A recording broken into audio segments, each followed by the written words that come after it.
2026ஆம் ஆண்டு தமிழக சட்டமன்ற தேர்தலை முன்னிட்டு அரசியல் களம் மிகுந்த பரபரப்பை ஏற்றியுள்ளது. இதுவரை இல்லாத அளவிற்கு 5 முனை போட்டி நிலவுகிறது.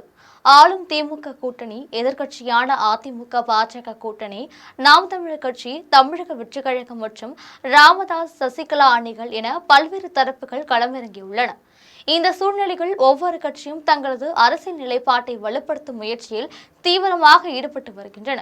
திமுக கூட்டணிகள் காங்கிரஸ், விடுதலை சிறுத்தைகள், இந்திய கம்யூனிஸ்ட் கட்சி, மார்க்சிஸ்ட் கம்யூனிஸ்ட், இந்திய யூனியன் முஸ்லீம் லீக் உள்ளிட்ட பல கட்சிகள் இடம்பெற்றுள்ளன.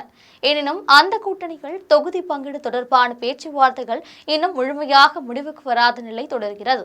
பல கட்சிகள் தங்களுக்கு சாதகமான தொகுதிகளை கோரி வலியுறுத்தியதால் திமுக பல்வேறு சமரசங்களுக்கு இடம் கொடுக்க வேண்டிய சூழல் ஏற்பட்டு இருக்கிறது.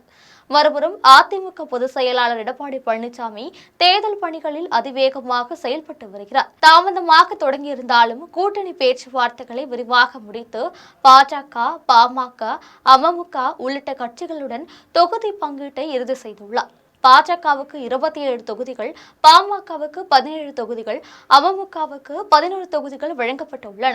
இதனுடன் எந்தெந்த தொகுதிகளில் யார் போட்டியிடுகின்றன என்பதையும் தெளிவாக அறிவித்திருப்பது அரசியல் ரீதியாக முக்கியமான நகர்வாக பார்க்கப்படுகிறது. மேலும் அதிமுக தனது வேட்பாளர் பட்டியலை கட்டுக்குவாக வெளியிட்டு ஏற்கனவே 23 வேட்பாளர்களை அறிவித்துள்ளது.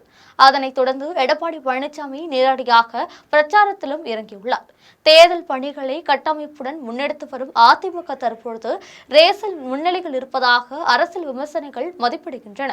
இந்நிலையில் நாம் தமிழர் கட்சி தனித்து போட்டியிடுவதாக அறிவித்து அதன் தலைவர் சீமான் ஏற்கனவே வேட்பாளர்கள் அறிவித்து பிரச்சாரத்தை தொடங்கியுள்ளார்.